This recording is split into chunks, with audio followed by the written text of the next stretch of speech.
So last week we talked about the part of this proclamation that had to do with the regathering of the Jews to their land.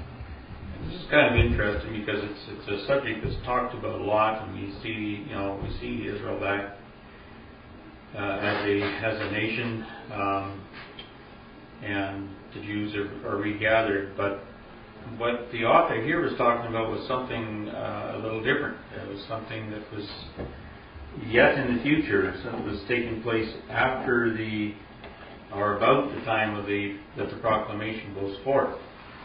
And so he was applying prophecy regarding that and regarding the fact of them dwelling safely in their land as happening about the time after Armageddon, and when the proclamation goes forth and the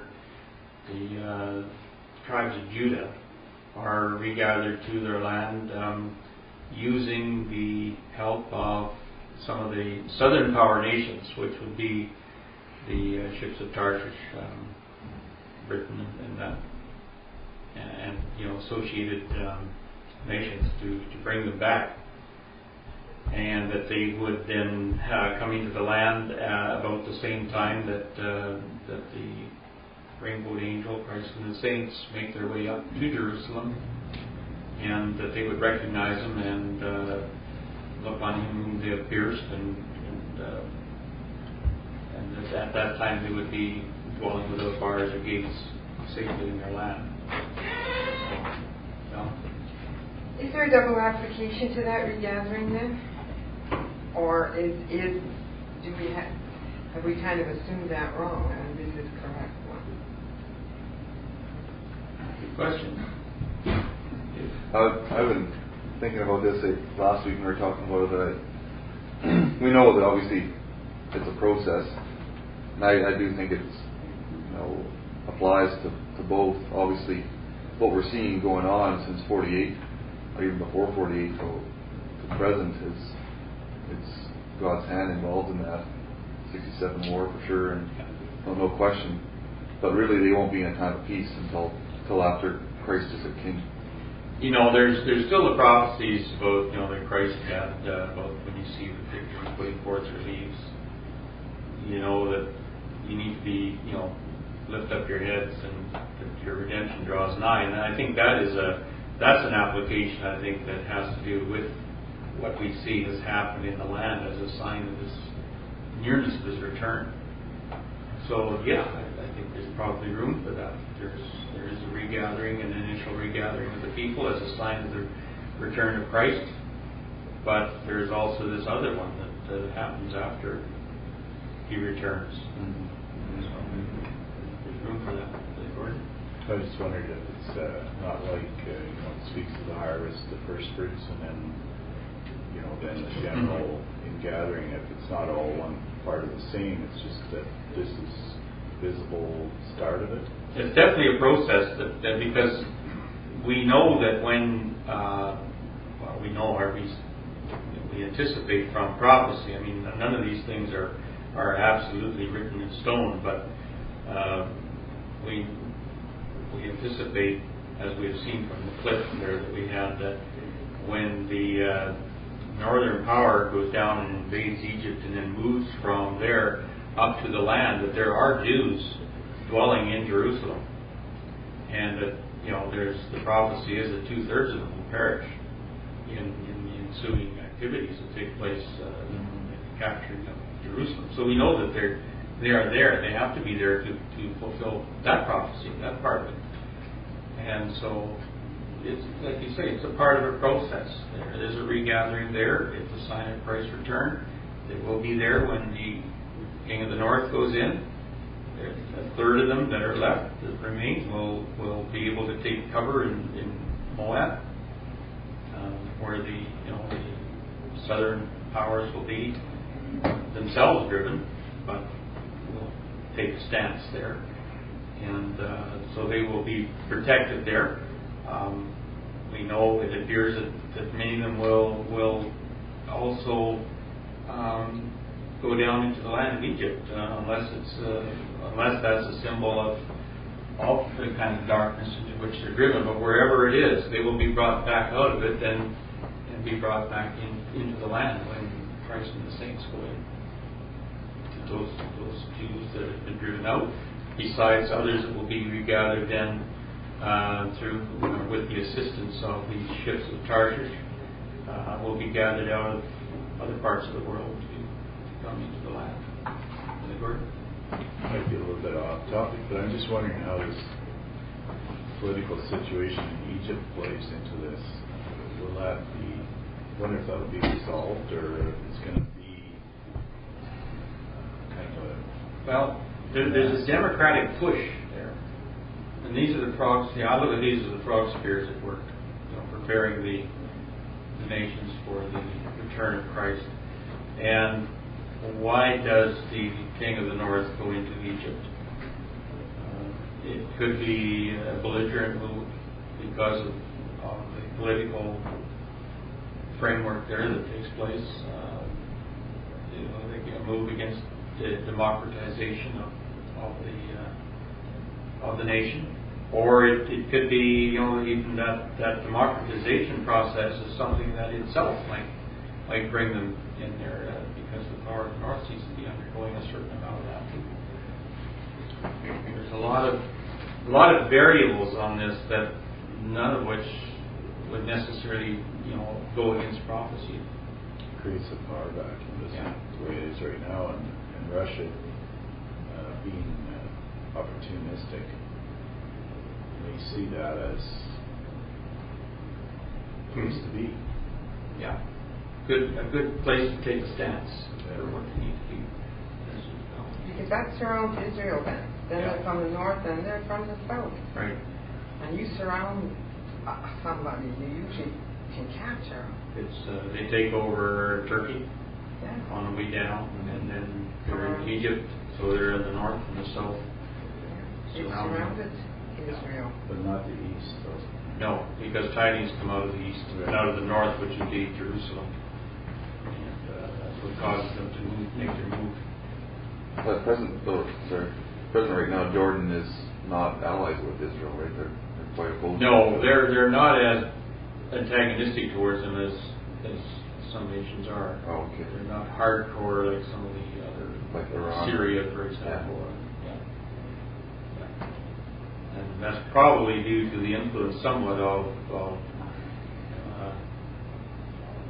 King Hussein's wife was an American, actually. She's still very much in a position of power there. He was U.S. educated. Yes. Well.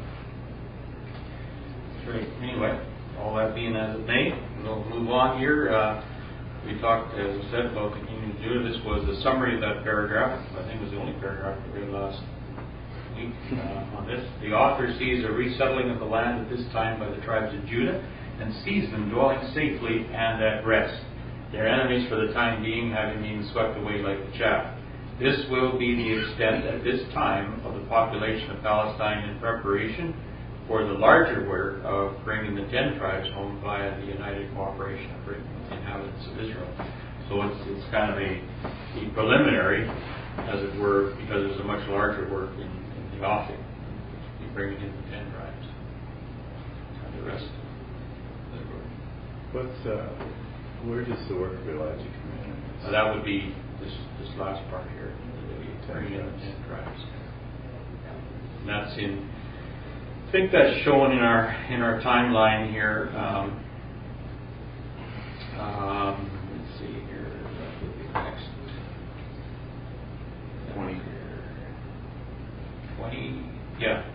Regathering the 10 tribes begins the work of Elijah. That's just in, it's shown here as coming after the proclamation, but it's happening, I think, at the same time as that. All these things are kind of one over top of the other. He says the temple's built already. Yeah.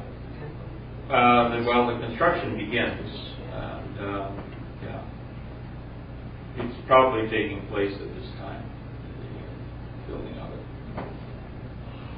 And then you have Then the grinding of the image to powder, which would be the final parts of the destruction that was started at the Battle of Armageddon. And we'll look a little bit at that today.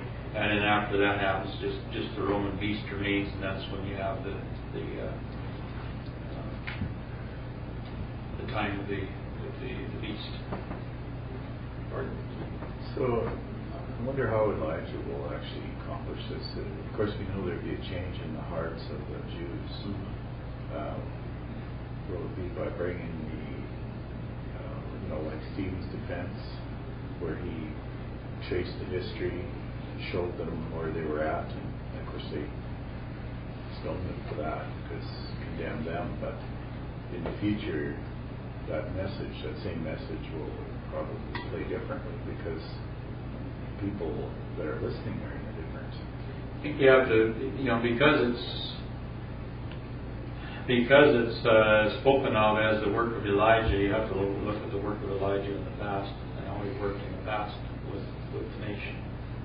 And it will probably be a pattern of the way he will work in the future, but of course, I think, employing the methods and means that will be available to him and that are enable him to reach out much further and deeper than he was just in a local setting with his people. And now he's going international, so he's got to be able to convince them that the way that they have taken was wrong, and just as he did to his people in former times with Baal worship. Do you think that when Elijah was told there was 100 that hadn't bowed the knee to Baal, that he will have helpers? 7,000 that has not. Or however many it was. That he will have helpers that will go out. There's always a mixed Yeah, because group that could fit in with that. Right. Okay. So we'll go on to the next paragraph here. And it talks about the dividing that will happen by the mid-heaven proclamation and classifies nations into two categories. So there's a polarization that takes place by that. He says a like result does not obtain in relation to all the powers to which the proclamation is addressed. A like result meaning that in the previous paragraph we saw that it brought forth positive results and brought back the nation or the two tribes of Judah through the work of the ships of Tarshish, which are the southern powers that accept the proclamation, that respond positively to the proclamation and do their work. And he says a like result does not happen with relation to all the powers to which the proclamation is addressed. Matthew 25 and 32 shows the separation of the nations into two classes in the days when the Son of Man shall come in his glory. So we've seen the one class, the class that accepts what he's saying. He says there's another class. And just looking at Matthew 25 and 32, it says, when the Son of Man shall come in his glory, verse 31, and all the holy angels with him, then shall he sit upon the throne of his glory, and before him shall be gathered all nations, and he shall separate them one from another, as a shepherd divideth his sheep from the goats. He shall set the sheep on his right hand, but the goats on his left. Now, this is applied in this reference, in this paragraph, to the sheep nations and the goat nations of the world.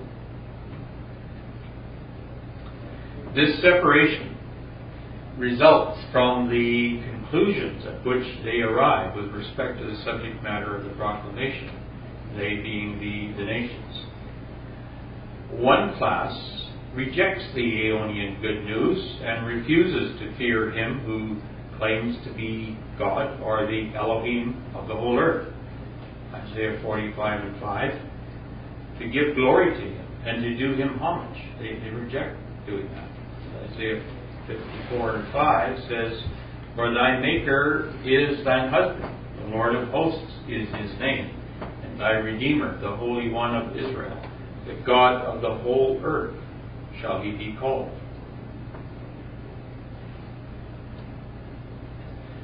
The other class of nations comes to an opposite decision, and without further controversy, wait for his law.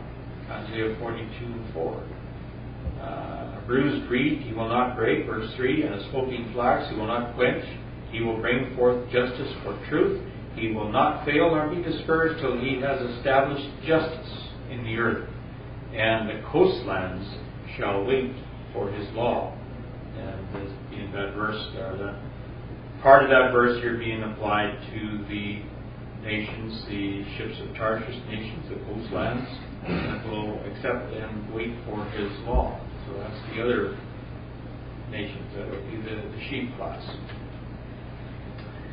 Thus, the proclamation in mid-heaven becomes the occasion of the division of the nations into sheep nations and goat nations.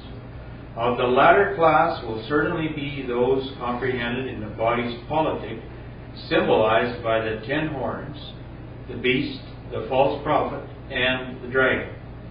I say certainly, for they are all represented apocalyptically in actual warfare with the Lamb power.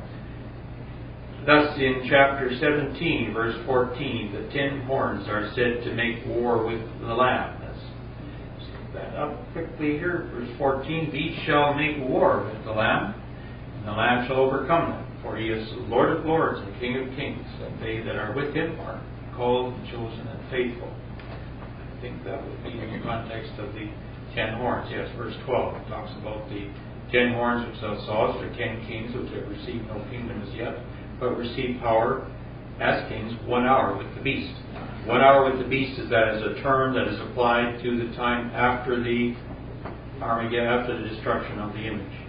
And we'll see that. And there's the 1 hour with the beast that remains. These have all one mind and shall give their power and strength unto the beast, and then they shall make war with the Lamb. So that's in proof of what he's saying. Thus in chapter 17, 14, the 10 horns are said to make war with the Lamb, and in chapter 19, verses 19 to 21, the beast and the kings of the earth and their armies oppose themselves in sanguinary or bloody conflict against him and his forces. The false prophet goes into perdition with the beast, and the dragon is chained in the abyss. Now we'll just look at that, chapter 19, verses 19 to 21. I saw the beast, the kings of the earth, and their armies gathered together to make war against him that sat on the horse and against his army. And the beast was taken, and with him the false prophet that wrought miracles before him, with which he deceived them that had received the mark of the beast. The false prophet, of course, being a symbol here of the pigs. These both were cast alive into a lake of fire burning with brimstone. Verse 21, and the remnant were slain with the sword of him that sat upon the horse, which sword proceeded out of his mouth, and all the fowls were filled with their flesh. And the false prophet goes into perdition. The dragon is chained in the abyss.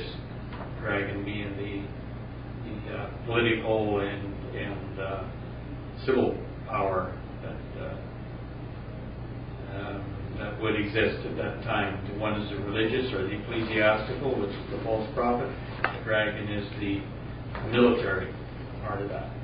And what happens to that is he laid hold of the dragon, that old serpent, which is the devil and Satan, bound him 1,000 years, cast him into the bottomless pit, and shut him up and set a seal upon him, that he should deceive the nations no more, till the 1,000 years should be fulfilled. After that, he must be loosed a little season. So the false prophet and the dragon are both, you might say, the ecclesiastical and the civil areas are divisions of the man of sin power that was developed from the time of Abel, and is manifesting him at this time, and is put down. These are symbolical of the goat nations of Belgium, France, Spain, Portugal, Italy, Greece, Switzerland, Hungary, Austria, Germany, and Russia. Ere this, Turkey will have been dried up. That is, before this, Turkey will have been dried up, and Holland, Denmark, and Sweden probably annexed to Germany or Russia as part of the Confederacy of Go. In the Brown edition, there's a footnote there, talks about his statement. He says, does not indicate a doubt in the mind of the author as to whether Gog is to be identified with Germany or Russia. It says they'll either be annexed to Germany or to Russia.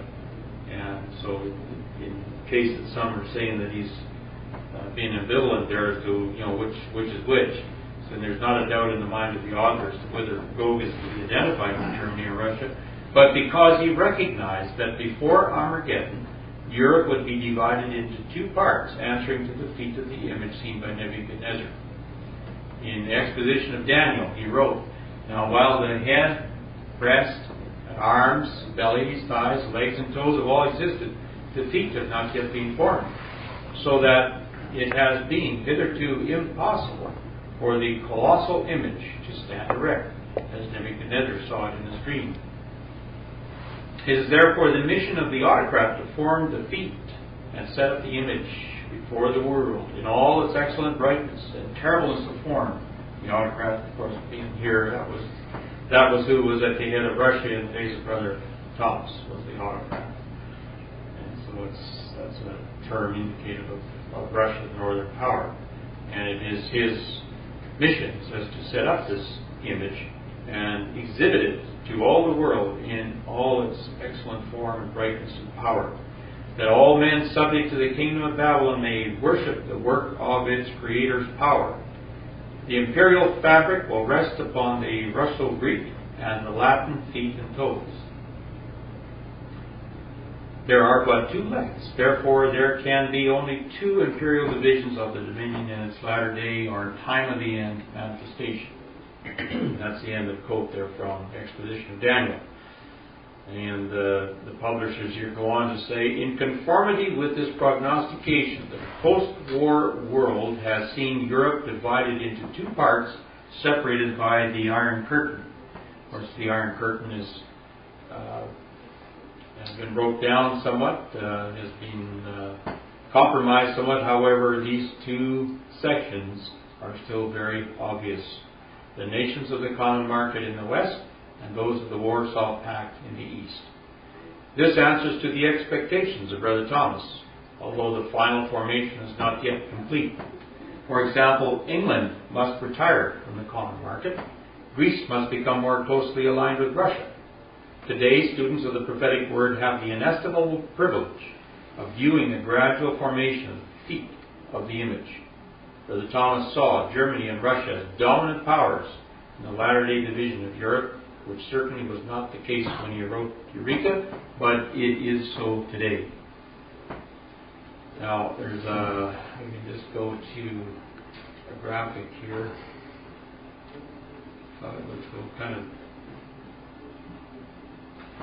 show what he was talking about. Here's the northern nations, the king of the north, indicated in black, and showing the image as it is to be manifested. Once the feet are formed. Now the image started with the head, ended with the feet, and was not able to stand until the feet are formed.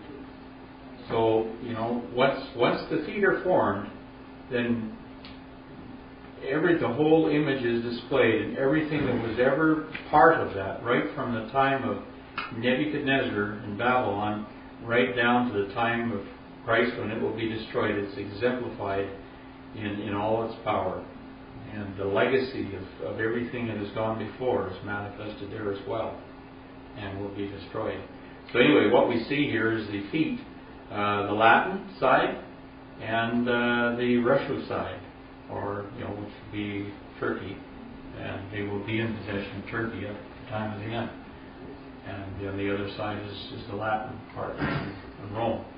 So you have the two divisions there: the common market and the Warsaw Pact nations. Gordon? I think there's still a good disparity economically between the two, even the two sides. Right. Even though they're officially, the Iron Curtain's officially dissolved. Oh yeah, right. I mean, but there's more collusion and some cooperation now between them, whereas at least civilly anyway, you know, they're negotiating just More freedom. more freedom. You know, this is the spirit of democracy at work again. I think it is. It was interesting seeing Libya in there, because Libya at the very right today is being just reduced to, you know, to just about virtually no power. So there's quite a vacuum there. Yeah. And Syria, you're going to see that going in much the same direction, I think. So you think that vacuum is going to be filled by Russia, by Germany, Russia? Yes, he's already speaking up. Think about what that does. Yeah. That surrounds. I mean, there's Egypt, Libya, Syria to the north. You know, Turkey. They'll form a circumference around You can see it happen right the land. now. Yeah. So it's all very important positions for them to take up and assume. Gordon? So Andy Walton's Worldwide Watch this morning. Yeah. New one. Yeah. It's all on that. Yeah, it's good. I should use a little bit of that here too. It's pretty good.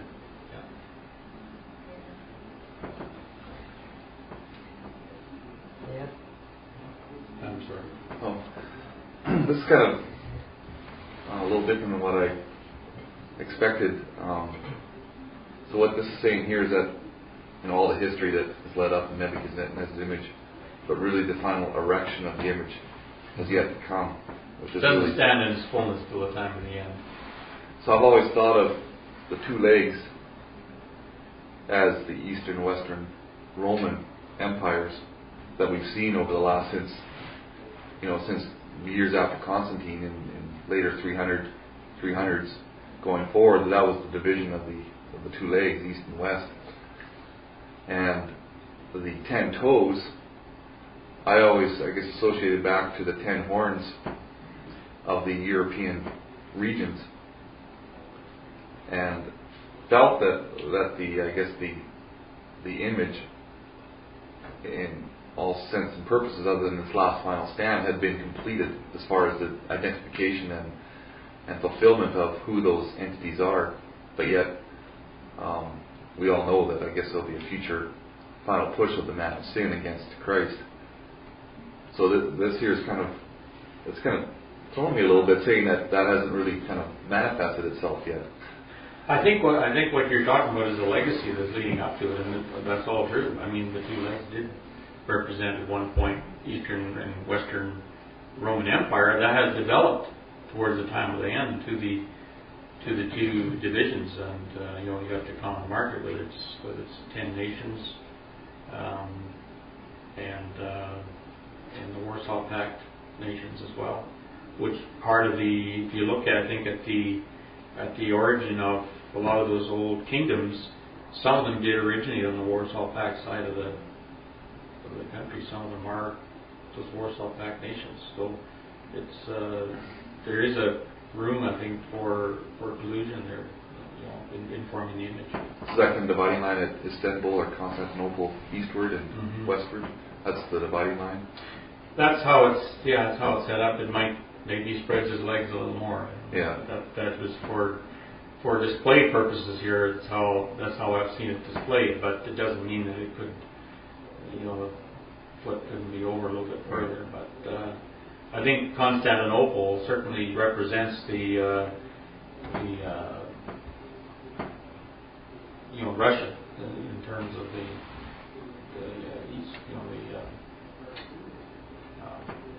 Eastern Greek League. Orthodox, Yeah. the Greek Orthodox wing of the Brass Mountain. Yeah. Gordon? From what I could pick up, I think the only difference maybe in your what you're seeing maybe is to do with the standing apart. Like the identification is pretty well there and has been. but it's just that standing up is happening. Standing up happens when it's got power to destroy, and power to resist. And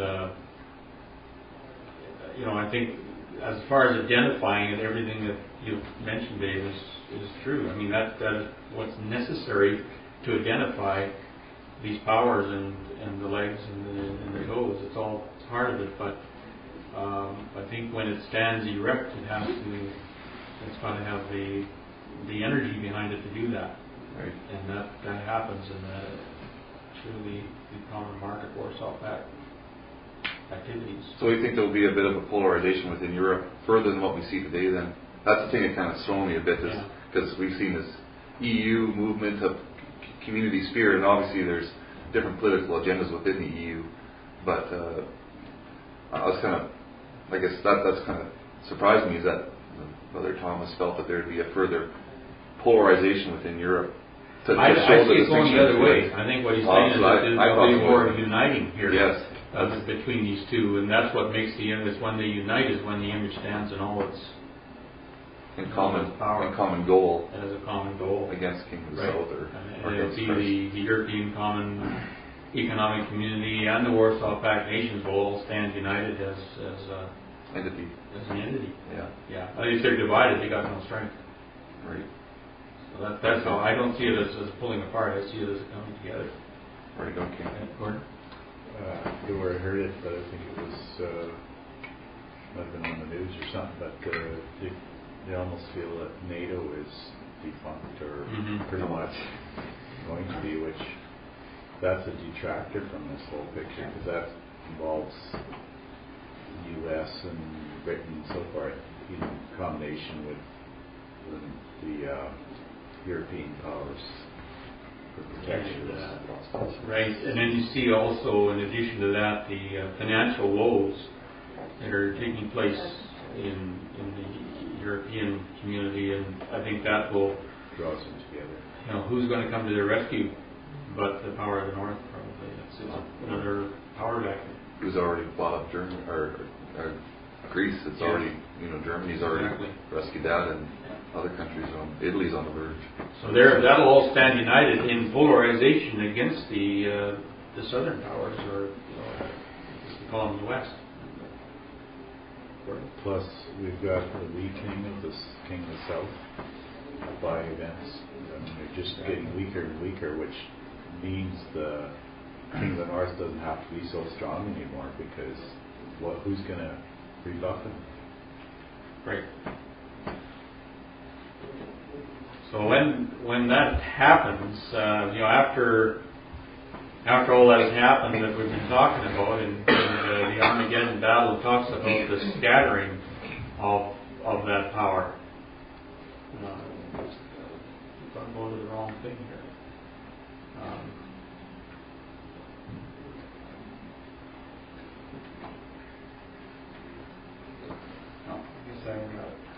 It's interesting that the states is getting so weak, really, financially. They keep saying they're not, but really, the people in the know, they really are losing ground financially. Right. I just want to go to this 1 hour with the beast here that we had talked about here. Just on those who really know also recognize that it's their involvement in foreign wars that's put them where they are. Yeah. And so I think you're going to see a protectionist mentality emerge, where they're going to say, look, we'll look after us and forget this because it's not working anyway. Like democracy's kind of too diluted, taking a life of its own, and it's not necessarily going in their favor, but they don't have to send armies all over to spread it now. It's just been a drain. It's terrible. About this is just a kind of a graph here of the regathering of the 10 tribes. Of course, you see where Christ and the saints are enthroned here, where the yellow dot is here in the land. And from there goes the proclamation to of Elijah's work, and he encompasses the world in doing that. The restoration of the 10 tribes spreads throughout the world wherever they are scattered, and we see the little stars of David there through the land where they are. And as this work is done, and as is brought to their attention, what has happened there in the land of Israel, there is quite an activity there that takes place.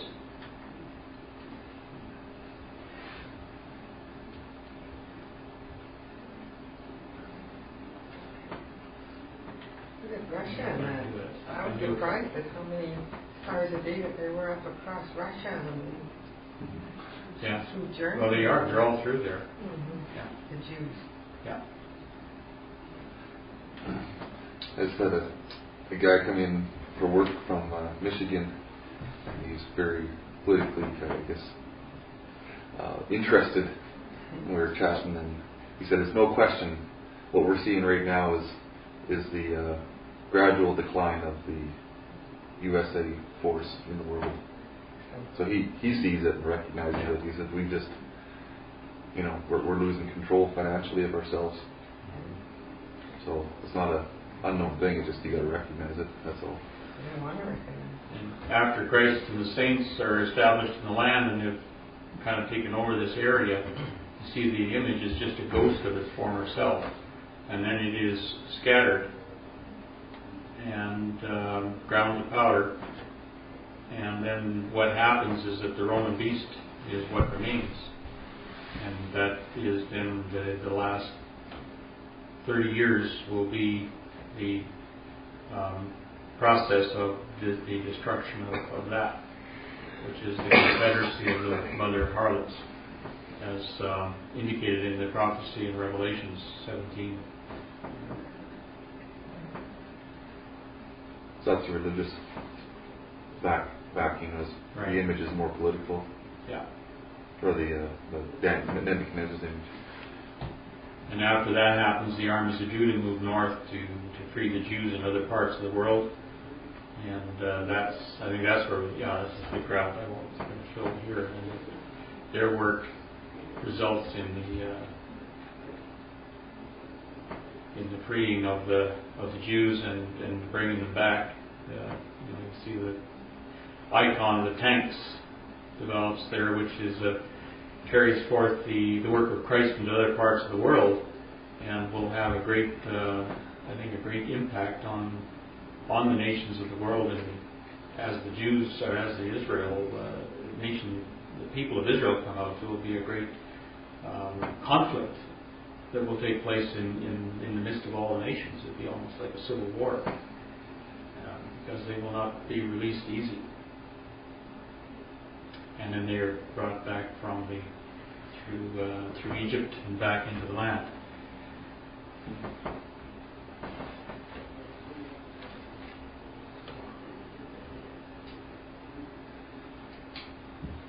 So is that all under the guise of the work of Elijah then? Yes, second Exodus. So that's probably why Moses and Elijah were in the transfiguration with Christ. Right. Pardon? This might sound a little bit off the topic, but I don't know if any of you heard the comments of Prime Minister David Cameron, Britain, about the riots. Mm-hmm. He said the problem is the upbringing in the homes, and he had a whole list of things, and he was dead on, right? And that is where the work of Elijah and that, it has to begin right in the hearts of people, like in homes and... Well, the problem is the current thinking, wisdom of the world is that we all have our inherent rights, and that we have the right to do whatever it is we want to do, basically. And the only right we're born with is the right to get privileges, to earn privileges. That's the only right that we have, and if we haven't earned them, we don't. That's how it should be, but that's not how it is. Lose that very easily. You use the privilege. Yeah. So anyway, we better finish up this paragraph, or time is up. So he talks about this.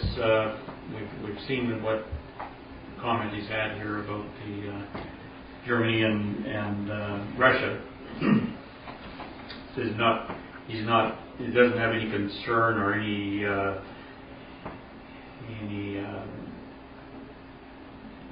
evasiveness about this.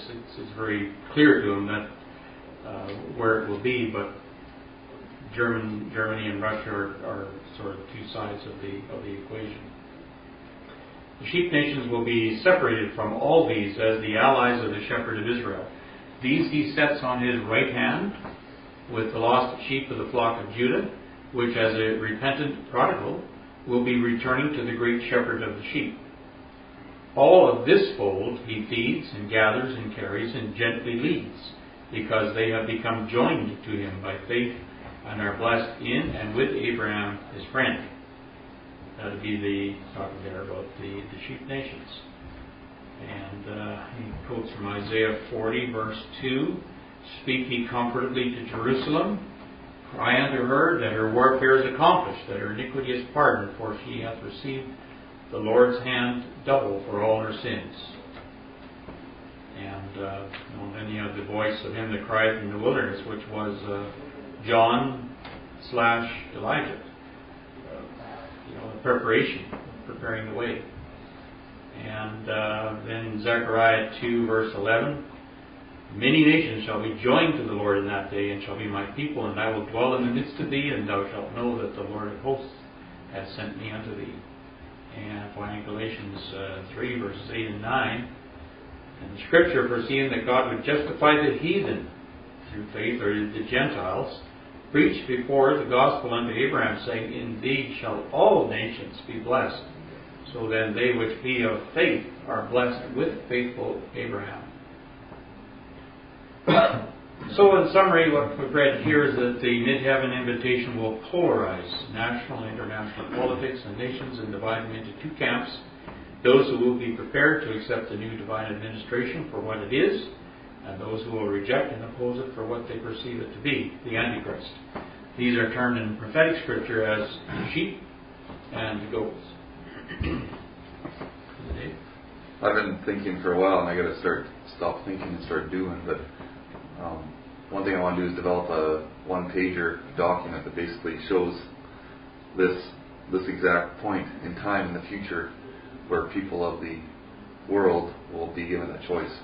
Mm-hmm. And if we don't make people aware of understanding the gospel at this point, at least make them aware at some point, twinge in their mind when they get to this point in time in the future, which we know will come, that they can make the right choice to choose which side to align with. So I think there will be a choice. Great. Peters? It seems as though if we get a different president in the States, he'll be pro-Israel. This is one of the things they've all said. If they get in, they'll be for Israel. Obama's for Israel. No, he's not. He's not. They don't figure he is. Well, I think he's for Israel. It's just not in the same way that other presidents were. He's doing what he thinks is the right thing for Israel, but it's not what. They're still an ally, but maybe not as hardcore as they have been in other. Well, he's looking at the settlements, and he's saying these settlements are a real obstacle for Israel, and from a natural point of view, they are. But we know that that's part of what Israel is, and it's part of what they do, and it's part of what's going to bring things to where they need to be. But looking at it from a natural point of view, the settlements that they're doing there, it's totally, and even the government of Israel is against that, but they can't do anything about it. Pardon? Obama is a humanist, and therefore he's looking at everything from that point of view. It's like everything's negotiable. He's really, even though he believes in God, it's like we have to do everything ourselves, whereas Republicans are probably closer to the redneck side, but they do have their preferences, and one of them is that they support Israel unconditionally. But we know that what happens ultimately with Israel is not going to be consequent upon whatever leadership is in the U.S. only as God uses it. So, Well, that's what I mean. King of South's taken off the scene pretty early. you actually. bet. Yeah, they're not going to be a player really. They're going to only in as much as they will assist in, as we said, in the regathering of the people when the time comes. Because he's trying to stop a war. Yeah. Is what? Almost like trying to stop Israel from being In which they, in the heat. from a natural point of view, they'll probably be defeated. You know, Yeah. which everybody said before too. Yeah. I mean, he's trying. We know it's not going to work, but. That's the age-old agenda, though, right? No, that's right. Yeah.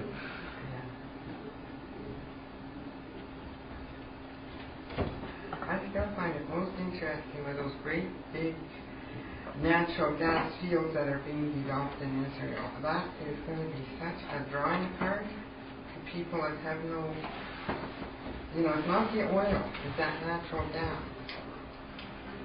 Because Israel has there's no oil or anything. They're very, very dependent.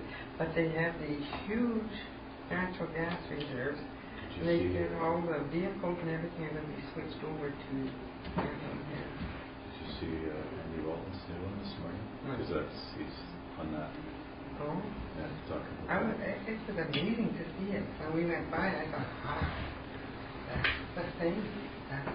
Because they have no way of, they have no way of getting fuel. What has happened too is that their source of natural gas has been largely interrupted. What's the events that happened in Egypt? They had a big, fairly substantive gas line that fed them natural gas from Egypt, and they kind of cut that off. So. Anyway, I guess we've got no time to do another paragraph. the Lebanon also is laying claim to some of that gas. Like this is going to be a major problem because most of these offshore claims are negotiated, and of course there's no relations between Israel and Lebanon, so they've submitted it to the United Nations for adjudication, and we don't know, they don't know what that will do, but Nothing, a little bit of horizontal drilling one. well, I guess gas goes to the lowest pressure too, so start taking it out of one side, maybe it'll, I don't know how that works, but